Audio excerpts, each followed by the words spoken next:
Last time చదివిన మాట ఒకసారి చదువుదాం. ఎవరికైనా గుర్తుందా లాస్ట్ టైం మనం ఏం చేసాం? బహుశా గుర్తుంటుంది.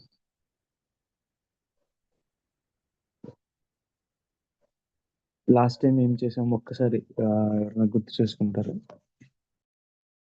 నెహెమ్యా గ్రంథం 2వ అధ్యాయం.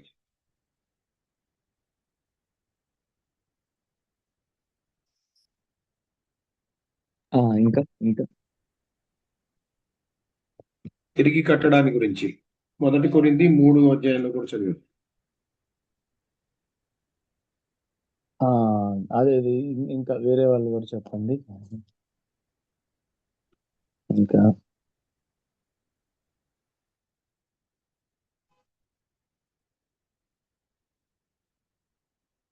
ఓకే, మనము దేవుని పర్పస్, దేవుని ఉద్దేశం ఏంటి అనేది చూసాం కదా. సంఘంగా దేవుని ఉద్దేశం ఏంటి?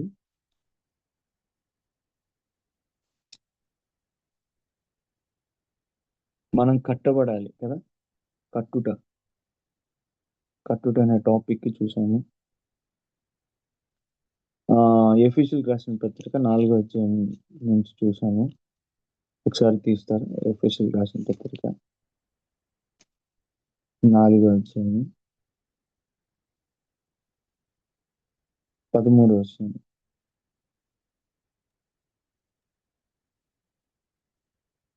లేకపోతే 11. సంపూర్ణవునట్లు క్రీస్తు శరీరము క్షేమాభివృద్ధి చెందుటకును పరిచర్య ధర్మము జరుగుటకును ఆయన కొందరిని అపోస్తులుగాను, కొందరిని ప్రవక్తలుగాను, కొందరిని సువార్తికులుగాను, కొందరిని కాపర్లుగాను, ఉపదేశకులుగాను నియమించెను. ఆ పైన చదివితే మనం అందరము విశ్వాస విషయంలోను దేవుని కుమారుని గూర్చిన జ్ఞాన విషయంలోను ఏకత్వము పొంది సంపూర్ణ పురుషులకు వరకు, అనగా క్రీస్తుని కలిగిన సంపూర్ణతకు సమానమైన సంపూర్ణత కలవారమగు వరకు ఆయన ఇలాగు నియమించాడు. సో గాడ్స్ పర్పస్, దేవుని ఉద్దేశం ఏంటి? మనల్ని సంపూర్ణ పురుషులుగా, అంటే సంపూర్ణమైన వ్యక్తులుగా చేయాలని, ఏకత్వము పొంది. ఎలాంటి సంపూర్ణత అంట? ఎలాంటి సంపూర్ణత అంట? అక్కడే ఉంది చూడండి. ఎలాంటి సంపూర్ణత? క్రీస్తునకు కలిగిన సంపూర్ణత. క్రీస్తునకు కలిగిన సంపూర్ణత, అది మన గోల్. అది మనం పోయిన వారం చూసాము. సో ఇది మన గోల్ అని మనం ప్రతిసారి జ్ఞాపకం చేసుకోవాలి. మిగతావన్నీ ఆబ్వియస్గా జరుగుతూ ఉంటాయి, కానీ మన గోల్ మాత్రం క్రీస్తు కలిగిన సంపూర్ణ. అందుకనే దేవుడు కాపర్లను పెట్టాడు, అందుకనే దేవుడు వారి ఉపదేశకులను పెట్టాడు, సువార్థికులను పెట్టాడు. వీటన్నిటి గోల్ ఏంటంటే మనము క్రీస్తు స్వారూప్యంలోకి ఎదగాలని. మనం మిగతా రెఫరెన్సెస్ కూడా చూసాం. దేవుని స్వారూప్యత మన జీవితంలో రావాలి. ఆయన గుణాలు మన జీవితంలో, ఆయన శక్తి, ఆయన ప్రేమ, ఆయన తగ్గింపు, ఆయన ఆశా నిగ్రహం, ఆయన క్షమాపణ, ఆయన శక్తి, ఇవన్నీ మనలో కనబడాలి. అందుకని దేవుడు మరి సంఘాన్ని దేవుడు కడుతున్నాడు అనే విషయాన్ని మనం చూసాం. సో 2 రకాలుగా కడతారు అనేది కూడా చూసాం మనం. కొంతమంది ఎలా కడతారంట? కర్రతో, గడ్డితో. కొంతమంది కర్ర, గడ్డి, కొయ్యకారు. ఓకే, మరి అది ఒక దినమున ఆ లాస్ట్ డే, జడ్జిమెంట్ డే రోజు అది కాల్చబడుతుంది. ఇంకొకళ్ళు మిక్కిలి వెలగల రాళ్ళు, విలువైన రాళ్ళతో కడతారు అని. అవి ఎలా ఉంటాయి అనే విషయాన్ని కూడా మనం చూసాం. అవి ఆ రోజున నిలబడతాయి, అగ్ని పరీక్షకు నిలబడతాయి. కాబట్టి మనము చిన్న కట్టడం కట్టినా కానీ మిక్కిలి వెలగల రాళ్ళతో కట్టడం మంచిది. సో కట్టడము అనేది it's not that easy thing కదా. మనము ఎట్లా ఎక్స్ప్లెయిన్ చేసుకున్నాం ఏమనంటే, రాళ్ళను కుప్పగా వేయడం వేరు, ఓకే, వాటిని ఒక ఒక పద్ధతిలో ఒక గోడగా మరి కట్టడము, ఆ గోడలను ఒక ఇంటిగా కట్టడము, ఇట్స్ డిఫరెంట్ థింగ్ కదా. సో యేసుక్రీస్తు దగ్గరకు మనుషులను తేవడం, మరి రాళ్ళను తీసుకొని రావడం లాంటిదైతే, ఓకే, ముడి సరుకుని తీసుకొని రావడం లాంటిదైతే అక్కడితో అయిపోలేదు. చాలా సార్లు మనము అక్కడికి అయిపోయింది అనుకుంటాం, కానీ మనల్ని మనం తగ్గించుకోవాలి, మనం కట్టబడ్డానికి ఇష్టపడాలి. మీలో ఎవరో చెప్పారు, కరెక్షన్ ఉంటుంది, సరి చేయడం ఉంటుంది, వాటన్నిటిని మరి జాగ్రత్త. మరి దేవుడు ఎలా కరెక్ట్ చేస్తాడు అనేది కూడా ఉంది, మనందరికి తెలిసిన మాటే, జస్ట్ గుర్తు చేసుకోవడానికి కోసం అంతే. ఎఫెసీయులకు రాసిన 5వ అధ్యాయంలో మరి పురుషులు స్త్రీల గురించి చెప్తూ ఒక మంచి ఇల్లస్ట్రేషన్ చెప్తారనమాట. మనం ఎట్లా కట్టబడతా ఉంటాం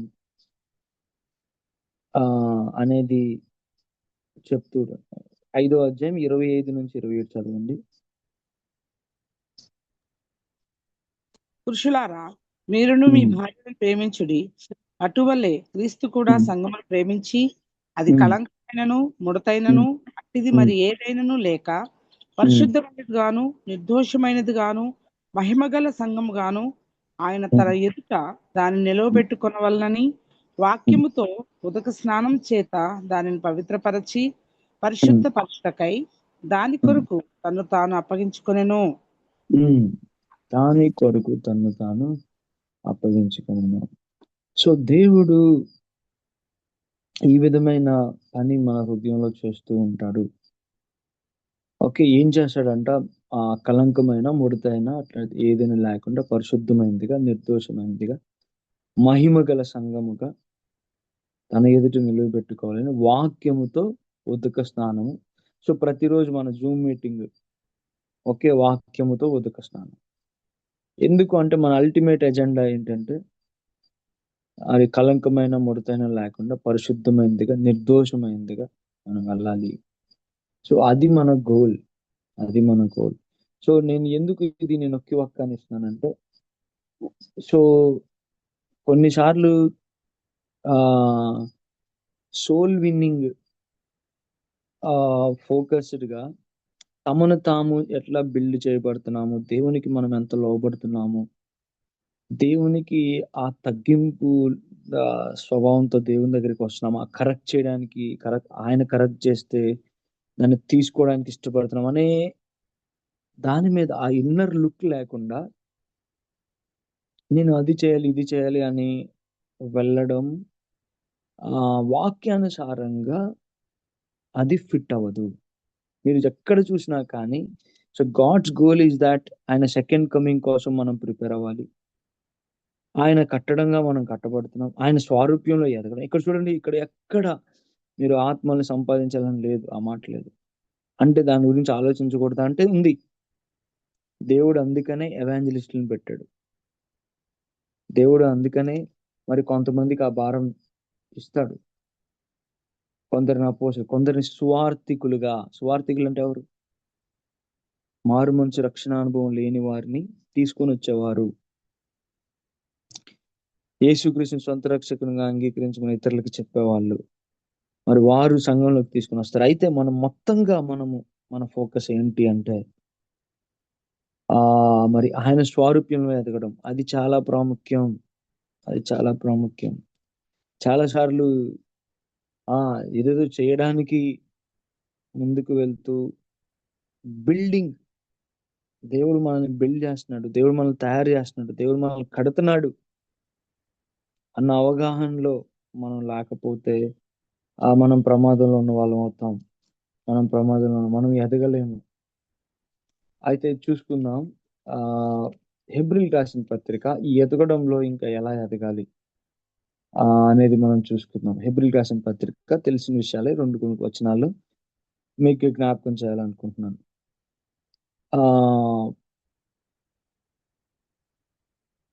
22వ వచనం నుంచి చదవండి. అధ్యాయం సారీ హెబ్రీయులకు రాసిన పత్రిక 10వ అధ్యాయము 22.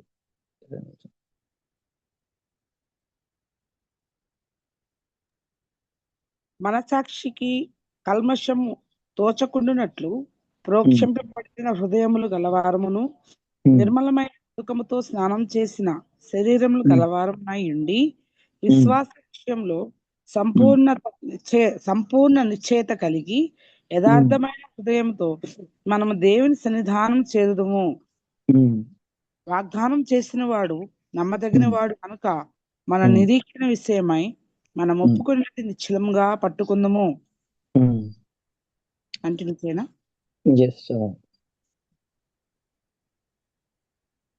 చదవండి 24.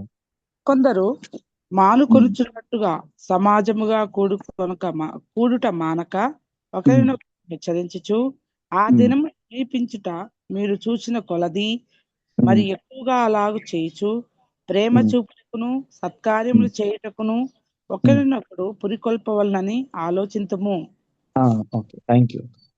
ఇక్కడ చూస్తే పైన చూస్తే 19వ వచనం నుంచి యేసుక్రీస్తు మన కోసం ఏర్పరిచిన మార్గం గురించి, యేసుక్రీస్తు మనకు ఎట్లా ప్రధాన యాజకుడిగా మరి ఉండి ఎట్లా యాజకత్వం చేశాడో మన విషయంలో, ఓకే, మన మనస్సాక్షికి కల్మషము ఎలా మనం పవిత్రపరుచుకొని మరి ఇప్పుడు మరి దేవుని సన్నిధికి ధైర్యంగా ఎలా వెళ్ళగలము, ఈ విషయాలన్నీ మాట్లాడుతూ వస్తూ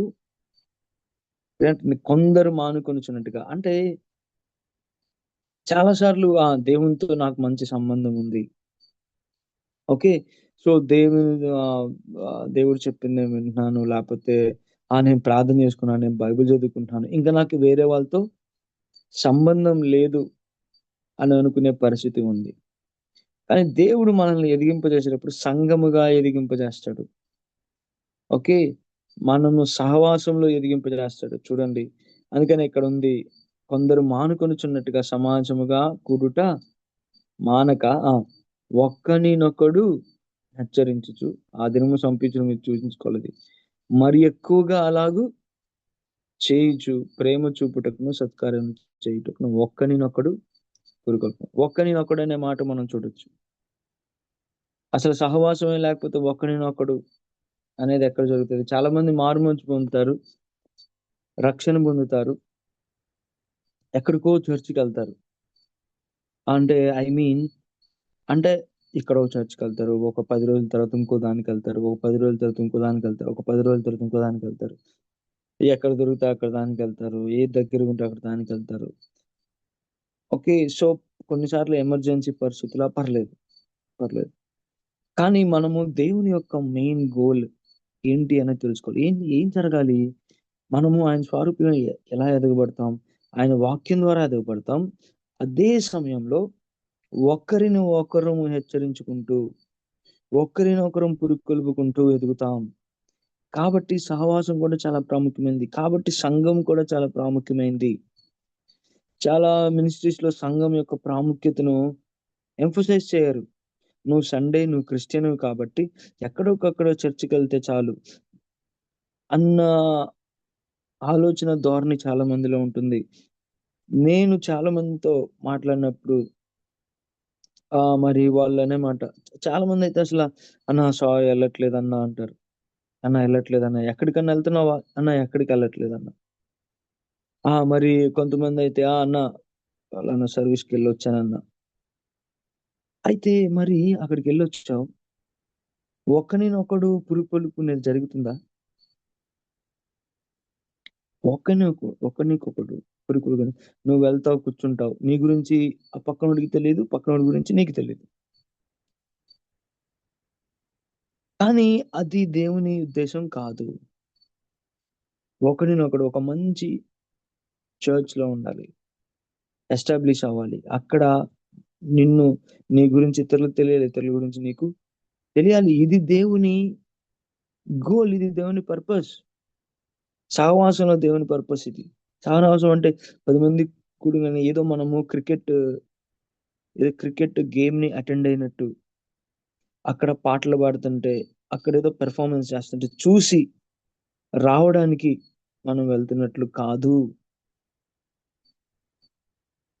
అనే విషయం మనము జ్ఞాపకం చేసుకోవాలి. ఒకరినొకరు చూడండి. మరి మరి గలతీలకు రాసిన పత్రిక 6వ అధ్యాయం 2వ వచనం చూడండి. గలతీలకు రాసిన పత్రిక 6వ అధ్యాయం 2వ వచనం.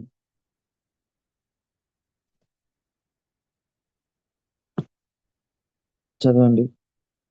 గలతీలకు రాసిన పత్రిక 6వ అధ్యాయం.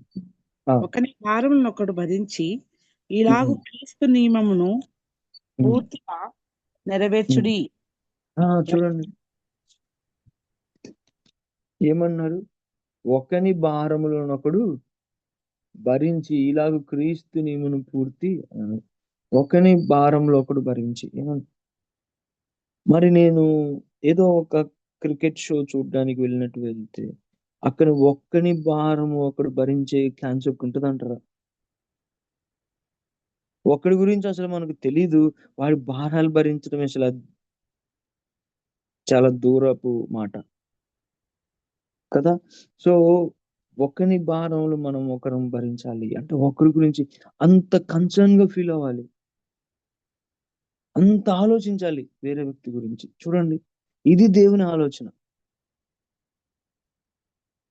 మనము ఓకే, దేవుని గురించి ఆలోచిస్తాం, దేవుని భారం గురించి ఆలోచిస్తాం, వెరీ నైస్. మరి కొంతమంది కొంచెం ఒక అడుగు ముందుకు వేసి మరి సేవకుడి గురించి ఆలోచిస్తారు, ఇంకా మంచిది. అయితే దేవుని వాక్యం చెప్తుంది ఆ రెండుకు మంచిదే, ఆ రెండు కరెక్టే, ఆ రెండు మరి మొదటి విషయాలు. అయితే వాక్యం చెప్తుంది ఒకరినొకరు కూడా ఆలోచించాలి, ఒకరి భారంలో ఒకరు ఉంచుకోవాలి, ఒకరిని ఒకరు హెచ్చరించుకోవాలి దేవుని వాక్యం చెప్తుంది. మరి మరి దేవుడు మనకు గిఫ్ట్స్ ఎందుకు ఇచ్చాడు? తెస్సలోనికీయులకు రాసిన పత్రిక 1 తెస్సలోనికీయులు 5వ అధ్యాయం 11వ వచనం చదవండి.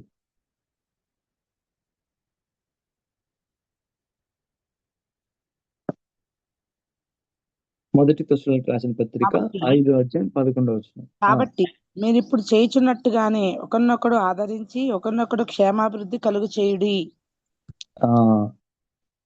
కాబట్టి మీరు చేయుచున్నట్టుగానే ఒకరినొకడు ఆదరించి ఒకరినొకడు క్షేమాభివృద్ధి కలుగజేయుడి. ఒకరినొకడు అంటే చర్చ్ మెంబర్, అంటే నీతోటి సహవాసంలో ఉన్న వ్యక్తి, విశ్వాసి, నీతోటి విశ్వాసి తనను ఎంకరేజ్ చేయాలి. ఇంగ్లీష్ లో ఉంటుంది, ఎంకరేజ్ చేసుకోండి, కంఫర్ట్ చేసుకోండి, ఆదరించండి, ధైర్యం చెప్పుకోండి. ఓకే, కరెక్ట్ చేసుకోండి, ధైర్యం. ఎవరన్నా బాధలు ఉన్నారా? ధైర్యం చెప్పుకోండి. అమ్మా, నేను నీ కోసం ప్రార్థన చేస్తాను, అయిపోయి నీకేదన్నా అవసరం ఉంటే చెప్పు, నేను వస్తాను, మా పిల్లల్ని పంపిస్తాను. ఒకరినొకడు. సంఘం ఇలా ఉండాలి. ఇది సంఘంతో చెప్తున్నాడు దేవుడు. మనం చాలాసార్లు ఇతరులతో ఉంటాము, మన బంధువులతో ఉంటాము. చాలా మందికి సంఘాల్లో వచ్చినా కానీ సంఘ సభ్యుల కంటే బంధు ప్రీతి ఎక్కువ ఉంటుంది. నేను చెప్పాను మరి యోహానుకి ఎందుకు అప్పగించాడు యేసుక్రీస్తు తల్లి బాధ్యత? ఎందుకంటే సొంత సహోదరులు యేసుక్రీస్తుని నమ్మలేదు. నిజానికి యోహాను కూడా రిలేటివ్ అవుతాడు, కానీ రిలేటివ్ అన్నంత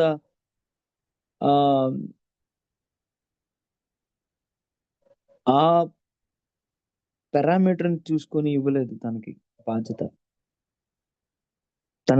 తను యేసుక్రీస్తుతో పాటు ఒక నమ్మకమైన శిష్యుడిగా ఉన్న కారణాన తనకి ఇచ్చాడు. అక్కడ యేసుక్రీస్తు మత్తయి సువార్త 12వ అధ్యాయం 46-50 చెప్పొచ్చు, మనం చూడొచ్చు. ఎవడునా తల్లి, ఎవడునా సహోదరులు, వీరే నా తల్లి, నా సహోదరులు, నా తండ్రి చిత్తం నెరవేర్చువాడే నా తల్లి, నా సహోదరుడు. తన అర్థము తల్లిని పట్టించుకోలేదని కాదు, కానీ తన ప్రయారిటీ చెప్తున్నాడు. స్పిరిచువల్ ఫ్యామిలీ ఎలా ఇంపార్టెంట్ చెప్తున్నాడు. ఆత్మీయమైన కుటుంబం అనేది ఒకరినొకడు. మరి దేవుడు ఆ మరి ఫిలిప్పీలకు రాసిన పత్రిక 2వ అధ్యాయంలో మనం చూస్తాము. ఫిలిప్పీలకు రాసిన పత్రిక 2వ అధ్యాయము 4వ వచనం చదవండి.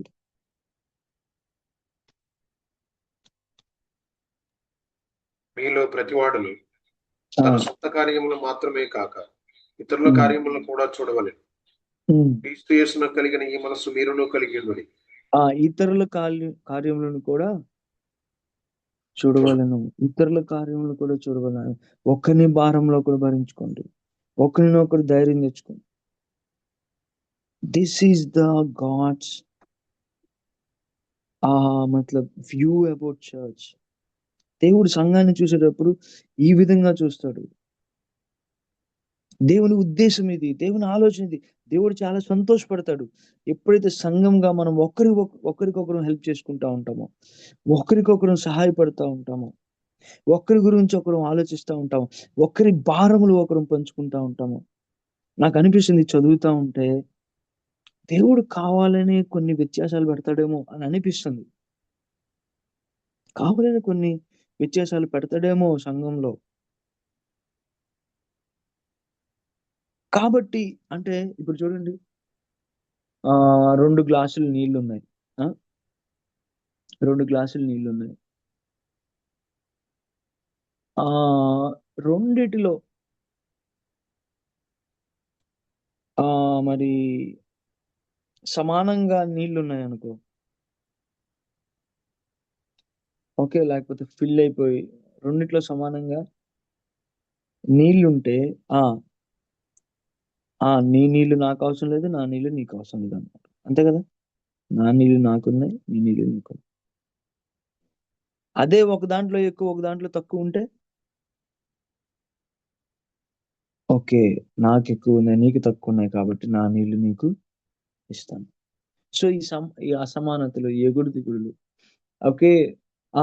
అసలు దేవుడు ఎలా అడ్జస్ట్ చేస్తాడంటే, ఏదో నేను ఒక విషయంలో నా గ్లాస్లో నీళ్ళు ఎక్కువ ఉంటే, ఇంకొక విషయంలో మీ గ్లాస్లో నీళ్ళు ఎక్కువ ఉంటాయి.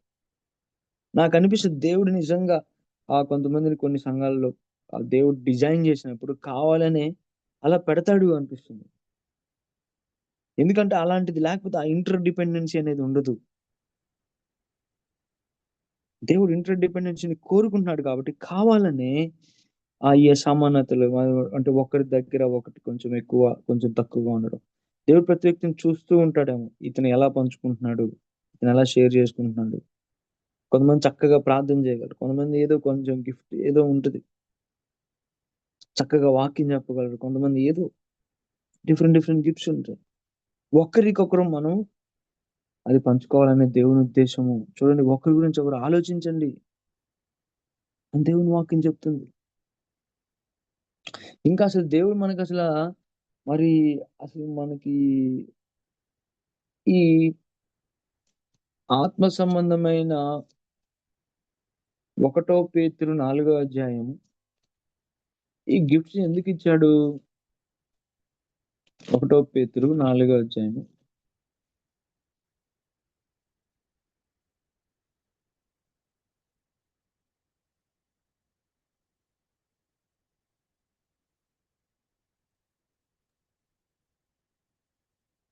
1 పేతురు 9వ వచనం నుంచి. తణుగు కొనకుండా ఒకనికి ఒకడు ఆతిథ్యము చేయుడి. దేవుని నానా విధమైన కృప విషయమై మంచి గృహ నిర్వాహకులై ఉండి ఒక్కొక్కడు కృపావరం పొందిన కొలది ఒకడికొకడు ఉపచారము చేయుడి. అది అండర్లైన్ చేసుకోవాలి. ఏంటంట?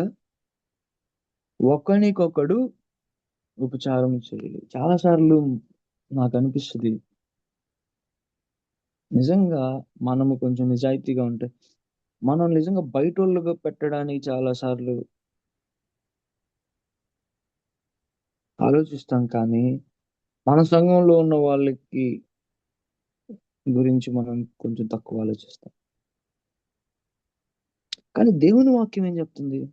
మనకి మనం చూసుకుంటే ఎట్లన్నా మన సొంత జ్ఞానం మనం చూపించడం కాదు. దేవుని వాక్యం ఏం చెప్తుంది? దేవుని వాక్యం ఏం చెప్తుంది? అసలు దేవుని డిజైన్ ఏంది? దేవుని కంటే మనకు ఎక్కువ తెలీదు అనేది మనం ఖచ్చితంగా మనం ఆ తగ్గింపులోకి రావాలి. దేవుని వాక్యం ఏం చెప్తుంది? పరిశుద్ధాత్మ దేవుడు ఏం రాపిచ్చాడు? ఒకరి గురించి ఒకరు పట్టించుకోండి అని చెప్తున్నాడు. చాలా సార్లు మనము సొంత జ్ఞానం ప్రయోగిస్తాం. ఏమని? మనం చూసుకుంటే ఏందన్నా, ఇతరుల గురించి ఆలోచించాలన్నా, బయటల గురించి అరే, అపోస్తులుడైన పౌలు అంటాడు, మీరు ముందు విశ్వాస గృహంలో ఉన్న వాళ్ళ గురించి ఆలోచించండి. ఓకే, మంచిదే, వేరే వాళ్ళ గురించి ఆలోచించడం ఇంకా సూపర్. కానీ ముందు విశ్వాస గృహంలో ఉన్న వాళ్ళ గురించి ఆలోచించకుండా బయట వాళ్ళ గురించి ఆలోచించడం అంత కరెక్ట్ కాదు అంతే కదా. అది మీకు ఏమైనా గుర్తుందా? ఎక్కడో గలతీయులకు రాసిన పత్రిక అనుకుంటా, కరెక్టేనా? గలతీయులకు రాసిన పత్రిక 6వ అధ్యాయం, కరెక్టేనా? 6 9-10 చదవండి.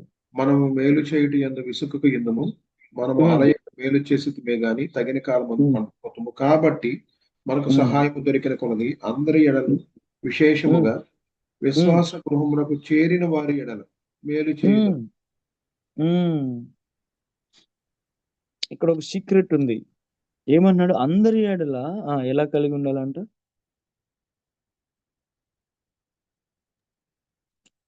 అందరి గురించి చదవండి మీరు. అందరి ఎడలను విశేషముగా విశ్వాస గృహమునకు చేరిన వారి మేలు చేయుట యందు మీరు విసుగొద్దు, మేలు చేస్తూ ఉండండి, అందరికి మేలు చేయండి, చాలా మంచిది. కానీ ఫస్ట్ ప్రయారిటీ ఎవరు? విశ్వాస గృహం. మీరు ముందు విశ్వాస గృహము వాళ్ళ గురించి ఆలోచించండి. మనం ఈ ప్రయారిటీ మిస్ అవ్వద్దు. వాళ్ళు దైవజనులు, వాళ్ళు దేవుని దైవాత్మ ద్వారా ప్రేరేపించబడి రాసిన మాటలు అవి. పరిశుద్ధాత్మ దేవుడి మరి మాటలుగా మనం తీసుకుంటాం.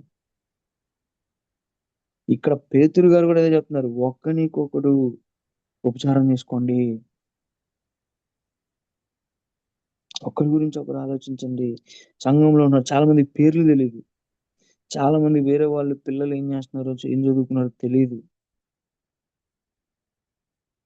ఓకే, మనకేదో ఉద్యోగ అవసరత ఎక్కడన్నా ఉందని మనకు బహుశా తెలిసి ఉంటది. కానీ ఉద్యోగ అవసరత ఉన్నవాడు ఒకడు ఉన్నాడు మన చర్చలు అనేది తెలియకపోతే, లేకపోతే ఏదో పలానా స్కిల్, పలానా ఏదైనా కోచింగ్ ఫ్రీగా ఇస్తారనో, లేకపోతే మనోళ్ళు ఇస్తారనో, ఎక్కడో ఉందనో, ఏదో మరి ఏదో. మనం ముందు విశ్వాస సమాజం గురించి ఆలోచించాలి. మన చుట్టూరు ఉన్న మన బిడ్డలు, మనం ఎవరితో అయితే కలిసి ప్రార్థన చేస్తున్నామో, కలిసి ఆరాధన చేస్తున్నామో, బల్ల తీసుకుంటున్నామో, రొట్టె విరుస్తున్నామో, వారి గురించి ఆలోచించాలి. ఇంకా దేవుడు ప్రేరేపణ శక్తి ఇస్తే, ప్రేమ బట్టి ఖచ్చితంగా సార్వత్రిక సంఘంగా ఇతరుల విశ్వాసుల గురించి ఆలోచించాలి. నా విశ్వాస పిల్లలు ఎలా ఉన్నారు? ఇది దేవుని మనసు అండి. దేవుడు చెప్తున్నాడు, ఒకరినొకరు ఆలోచించండి. ఆలోచిస్తున్నారా? ఒకరికొకరు ఉపచారం చేసుకోవడానికి దేవుడు కృపావరాలు ఇచ్చాడు అన్నాడు. మరి కొరింథీయులకు రాసిన పత్రికలో మనందరికి తెలుసు, ఇంకా చాలా క్లియర్ గా ఆ మాట మనం చూస్తాము. మొదటి కొరింథీ 12వ అధ్యాయము 12 నుంచి చదవండి. మనందరికి తెలిసిన ముందు 4 నుంచి 7 వరకు చదవండి. కృపావరములు నానా విధములుగా ఉన్నవి గాని ఆత్మ ఒక్కటే, మరియు పరిచర్యలు నానా విధములుగా ఉన్నవి గాని ప్రభు ఒక్కడే. నానా విధములైన కార్యములు కలవు కానీ అందరిలోనూ అన్నిటినీ జరిగించువాడు దేవుడు ఒక్కడే. ఆయనను అందరి ప్రయోజనం కొరకు ప్రతి వానికి ఆత్మ ప్రత్యక్షత అనుగ్రహింపబడుచున్నది. ప్రయోజనం కొరకు అంటే ఎవరి ప్రయోజనం కొరకు? అందరి ప్రయోజనం. అందుకే ఎవరి గురించి మాట్లాడుతున్నారు? సంఘం గురించి మాట్లాడుతున్నారు. ఓకే. సంఘంలో ఉన్న వాళ్ళందరి ప్రయోజనం కొరకు ఒక్కోళ్ళకి ఒక గిఫ్ట్ ఇచ్చాడు. ఇందాక మనం అనుకున్నాం గదా! ఇట్లాంటి అసమానతలు అన్నాం కదా! దాన్ని ఇలా అనుకోవచ్చు. ఇంకా మంచిగా అర్థం చేసుకోవడానికి. ఒక్కొక్కరికి ఒక్కొక్క గిఫ్ట్ ఇస్తాడు. నీ గిఫ్ట్ ఆ! నా గిఫ్ట్ నీకవసరం, నీ గిఫ్ట్ నాకవసరం అన్నట్లుగా దేవుడు డిజైన్ చేస్తాడు. This is the beauty. సంఘం నువ్వు నిజంగా దేవుని ద్వారా ప్రేరేపించబడిన సహవాసంలో ఉంటున్నావంటే ఇది జరుగుతది. నీ అవసరత వేరే వారికి, వేరే వాళ్ళ అవసరత నీకు ఉండేటట్లు దేవుడు డిజైన్ చేస్తాడు. చదవండి అంకుల్. ఆ! అన్ ఆ! ఓ ఎలాగనగా హ్మ్. ఒకనికి ఆత్మ మూలంగా బుద్ధి వాక్యములు, మరొకనికి ఆ హ్మ్. ఆత్మను అనుసరించి జ్ఞానవాక్యములు, మరి ఒకనికి ఆ ఆత్మ వలన విశ్వాసములు, మరి ఒకనికి హ్మ్. ఆ ఒక్క ఆత్మ వలనే స్వస్థపరచు వరములను, మరి హ్మ్. ఒకనికి అద్భుత కార్యములు చేయు శక్తియు, మరి హ్మ్. ఒకనికి ప్రవచన వరములు, మరి ఒకనికి హ్మ్. ఆత్మల వివేచనలు, మరొకనికి నానావిధ భాషలు, మరి ఒకనికి భాషల అర్థము చెప్పు శక్తియు అనుగ్రహింపబడి ఉన్నవి. హ్మ్. ఎందుకు ఇవన్నీ అంటే ఒకరికొకరు సర్వ్ చేసుకోవడానికి. ఒకరి క్షేమాభివృద్ధి కొరకు ఒకరు. సో, దేవుడు మనకు అందుకని గిఫ్ట్స్ ఇచ్చాడు. అది మన కృపావరము మన కొరకైతే ఎప్పటికీ కాదు. ఇతరుల కొరకు మనము ఒకరినొకరం బిల్డప్ చేసుకోవడం కోసం. కాబట్టి ఈ దృక్పథంతో మనం ముందుకు వెళ్ళాలి. ఈ ఆలోచనతో మనము ముందుకు వెళ్ళాలి. అయితే మనందరికీ అతి పెద్ద మరి గొప్ప మాదిరి ఎవరంటే యేసుక్రీస్తు వారు. మార్కు సువార్త 10వ అధ్యాయము 45వ వచనం. మార్కు సువార్త 10వ అధ్యాయం 45వ వచనం. మనిషి కుమారుడు పరిచారము చేయించుకున్నటకు రాలేదు గాని హ్మ్. పరిచారము చేయుటకును అనేకులకు ప్రతిగా విమోచన క్రయధనముగా తన హ్మ్. ప్రాణములిచ్చుటకు వచ్చును. హ్మ్. ఎందుకొచ్చిందంటే మనుష్య కుమారుడు పరిచారం చేయించుకుంటాను కాదు కానీ పరిచారము చేయుటకు వచ్చును. చేయుటకు. ఓకే. ఆ! అనేకులకు ప్రతిగా విమోచన క్రియ తన ప్రాణమును ఇచ్చుటకును వచ్చిన. ఇచ్చుటకు. ఇది మన నరనరాల్లో జీర్ణించుకుపోవాలి. ఓకే. యేసుక్రీస్తు ఎందుకొచ్చాడు? యేసుక్రీస్తు ఎజెండా ఏంటి? మన ఎజెండా ఏంటి? మన దృక్పథము లైఫ్ పట్ల ఎలా ఉండాలంటే చాలా సార్లు మనం అనుకుంటాం. What can I give? నేనేమి ఇవ్వగలను? నేనేం పొందగలను కాదు. అది ప్రపంచం. అది లోకం. అది లోకపు ఆలోచన. నేనేమి ఇవ్వగలను? నేను ప్రార్థన చేయగలను. అయ్యా! నా పరిస్థితిని బట్టి నేనేం చేయలేను కానీ, అయ్యా! ప్రార్థన అయితే చేయగలనయ్యా ఖచ్చితంగా. సమయం తీసుకొని ప్రార్థన చేస్తాను. అవును. ప్రార్థన గూడా పెద్ద హెల్ప్. అయ్యా! నేను వాక్యం చెప్పలేను కానీ, ఆ! సమరయ స్త్రీలాగా ఎళ్లి పిలుచుకొని రాగలనయ్యా. బతిమిలాడి, రిక్వెస్ట్ చేసి, కింద మీద పడి, ఎట్టోగొట్టి జనాలు తీసుకొనొచ్చి కూర్చోబెట్టగలనయ్యా. ఏదో ఒకటి. నేనేమి తీసుకోగలను కాదు. నాకేమి కావాలి కాదు. నేనేమి ఇవ్వగలను. నేనేమి ఇవ్వగలను. మనం నిజంగా అలా ఆలోచిస్తే మనం యేసుక్రీస్తు స్వారూప్యంలో ఎదుగుతున్నాము. అది యేసుక్రీస్తు మనస్సుని మనం టచ్ అవుతున్నాము. యేసుక్రీస్తు విధానంలో మనం ఆలోచిస్తున్నాం. లోకపు విధానానికి వ్యతిరేకంగా ఆలోచిస్తున్నాము. నాకేం దొరికేది కాదు కానీ నేనేమి చేయగలను? నా పరిధిలో నేనేం చేయగలను? నాకున్న కొద్దిలో నేనేం చేయగలను? అనేది మనం యేసుక్రీస్తు అలానే చేశాడు. ఎందుకంటే ఇవన్నీ ఎందుకు చెప్పాల్సొచ్చిందంటే పైన వాళ్ళ అధికారాల కోసం, పదవుల కోసం దేవుడిని అడుగుతా ఉంటే దేవుడు చెప్పిన మాట ఇది. మనము మన కృపావరాలు దేవుడు మనకేమిచ్చాడో అది మనము విశ్వాసులకి పరిచారం చేయడానికి మొట్టమొదటిగా వాటిని ఉపయోగించుకోవాలని దేవుని మనసు కోరుతుంది. అయితే దేవునికి ఇతరుల గురించి ఆలోచన లేదా అంటే ఉంది. దేవునికి ఇతరుల గురించి ఆలోచన ఉంది. కానీ ప్లాన్ ఏంటంటే ఏంటంటే యోహాను సువార్త 13:35. యోహాను సువార్త 13:35.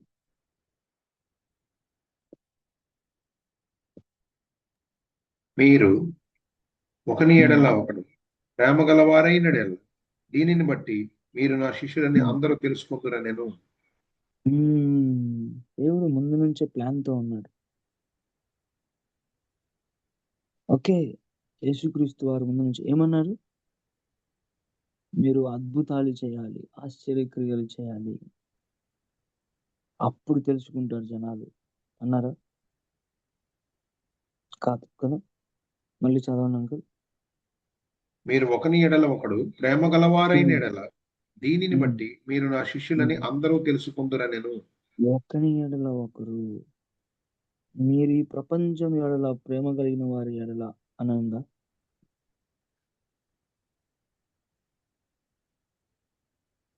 లేదు కదా. ఈ నశించిపోతున్న వారి పట్ల ప్రేమ కలిగిన వారి ఎడల ప్రజలు తెలుసుకుంటారు మీకు ఎంత ప్రేమ ఉందో అని ఉందా?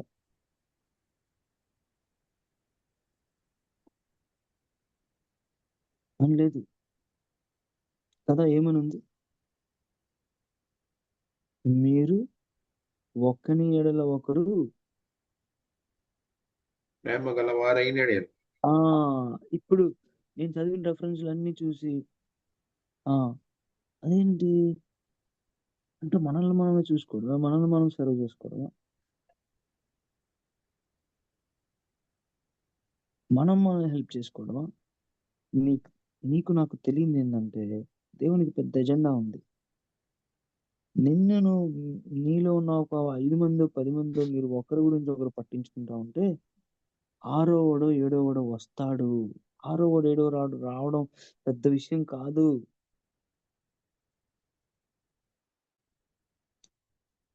ఆ 5గురిలోనే ప్రేమ లేకపోతే 5వడు ఎందుకు వస్తాడు? 6వడు ఎందుకు రావాలి? ఎందుకంటే అరే వీళ్ళు 5గురు ఒకరి మీద ఒకరు చెప్పుకుంటా, ఒకరి కాళ్ళు వాళ్ళు లాక్కుంటా ఉంటారు, ఒకరినొకరు కొట్టుకుంటా ఉంటారు. మనం ఎందుకురా లేనిపోయింది మధ్యలో వెళ్ళి బయటున్నా మంచిదే అని కొంచెం బాగుంటాం అనుకున్నట్టు కాదు. దేవునికి ఇతరుల గురించి ఆలోచన లేదని కాదు, ఆయన అందరి కోసం చనిపోయాడు. అందరి కోసం చనిపోయిన ఆయన ఇదేం మాటలు? ఒకరినొకరు పరిచయం చేసుకోండి, ఒకరినొకరు ఉపచారం చేసుకోండి, ఒకరినొకరు ప్రేమించుకోండి. అవును, ప్రేమే అత్యధికమైన ఆకర్షణ, అత్యున్నతమైన ఆకర్షణ. అందుకనే పౌలు భక్తుడు మరి ఇవన్నీ ఊరికే రాయలేదు. 13వ అధ్యాయంలో, మొదటి కొరింథీ 13వ అధ్యాయంలో నాకు ఎన్ని గొప్ప తలాంతులున్నా నాకు ప్రేమ లేకపోతే వ్యర్థమే.